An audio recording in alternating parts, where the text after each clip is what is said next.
Hello everyone, welcome back to the channel. Today I'm bringing you episode 56 of my brand new Comics Haul series. This is a series where each and every week when I grab my new comics at my LCS, I show you guys everything I got and I tell you a little bit about every single issue I picked up. Here's the stack for this week. 7 issues in total. I got 4 from Marvel, 2 from Image, and 1 from Boom Studios. Pretty big variety there. That's kind of unusual. There's some really great releases this week, so I can't wait to get into these books that I picked up. But let's get right into it with my most anticipated issue of the week as soon as I get this bag out of the way.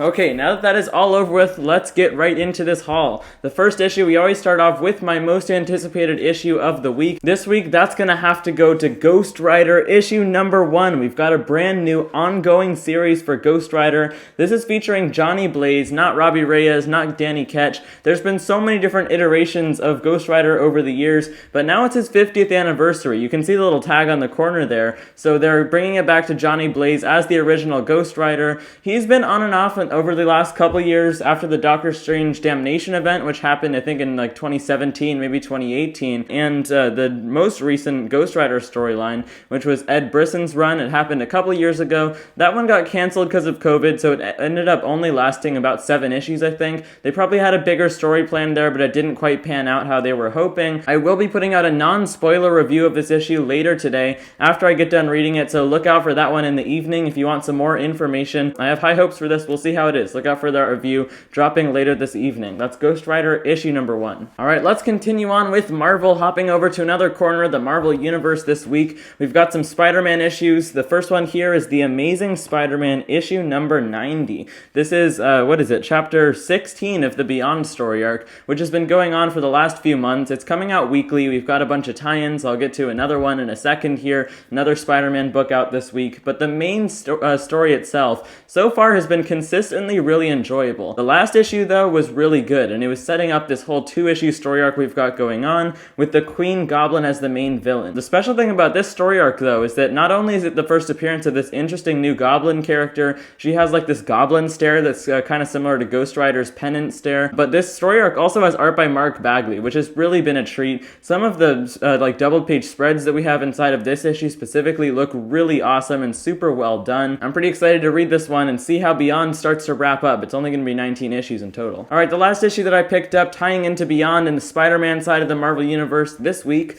was Miles Morales Spider-Man number 35. This is one of my favorite ongoing series from Marvel. To be honest, it doesn't really tie into Beyond. If you're trying to get like all of the necessary Beyond reading, definitely don't pick up Miles. I still recommend this series because it's really enjoyable. Really all you need to know though is that Beyond, the corporation itself, which has hired Ben Reilly, the kind of shady organization, as we're getting more and more secrets revealed about how bad they really are, and Amazing Spider-Man, Beyond has some sort of tie to the Assessor, who's in the background here, and Quantum, who's featured choking Miles on the cover there. So they've been the villains behind, you know, Miles' ongoing series for a little while now. They're definitely the lurking threat behind everything. They get revisited every once in a while. Quantum, we now know, is in possession of one of the Infinity Stones, and the Assessor, we don't really know anything about. That's Miles Morales Spider-Man number 35. I wouldn't recommend this if you're trying to get all the Beyond issues. I would recommend the series in general, though. It's really good. Alright, the last issue that I picked up from Marvel Comics this week was Strange Academy number 16. This is another Marvel series that's consistently really good every single time that it comes out. This one has art by Humberto Ramos, and it's written by Scotty Young. That's been the exact same creative team on every issue of the run so far. It might be because of that, it might be for another reason, but they are going to end this series with issue number 18. An article on Marvel.com, they kind of left it up on the air, so like they might continue it with number 19, they might relaunch the series completely. My guess though is that they're probably just going to have a different artist, maybe even a different writer, but we've of course just got all these different dramas, all these little plot threads going on with all of the different students of Strange Academy. Specifically Calvin has lost his magic, so he's gone to this dark magic dealer named Gaslamp. This series has been great so far. I'm just sad to see that it's ending, but kind of hopeful to see maybe they'll continue it, just take a hiatus. We'll see. That's Strange Academy number 16. Alright, let's hop on over to Image Comics. I ended up picking up 2 different issues from them this week. The first one here is one that I'm really excited about. We've got Saga issue number 56. So I did put out a single issue review for number 55. That video did really well, so if you want to check that out, feel free to. And this has been the return, at least number 55 was, 56 is continuing it, the return of this series. series. It went away for about 3 years, actually. I actually just read and caught up with it using the Saga Compendium, which I've got right here.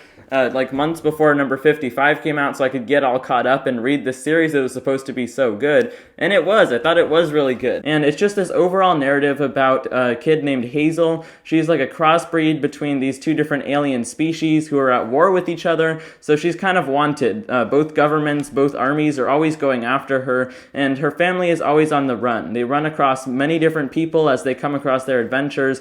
As their story continues, it's like kind of the name of the comic, right? Saga. That's Saga number 56. Let me know if you guys are reading this Return of Saga down in the comments. Alright, I picked up one other issue from Image Comics this week. That's Gunslinger Spawn number 5. So I did just decide to drop half of the Spawn's universe titles. I kept Gunslinger Spawn and King Spawn because those have been consistently pretty good. Those are my favorites. And I dropped the Scorched and Spawn because those, not so much. I didn't like those quite as much every month they came out. Gunslinger, though, I wasn't actually that big of a fan of when it first came out. The first couple issues weren't that good in my opinion, but it's really picked up with issues like 3, 4, and now hopefully 5 will continue on that good streak. It's centering around this character, Gunslinger Spawn, who's on the cover. Brett Booth's artwork is really great, immaculate, super detailed, kind of similar to Todd McFarlane's art style at the beginning of Spawn, and this is written by McFarlane, the original creator. He's been writing it really well. That's Gunslinger Spawn number 5. This has been kind of on and off for me, really good right now, and I'm hoping it keeps up that momentum. Alright, thank you for sticking around all the way till the end of the video. Anyone who's still watching, I've got one more issue to show off this week. It's from Boom Studios. We've got Berserker number 7.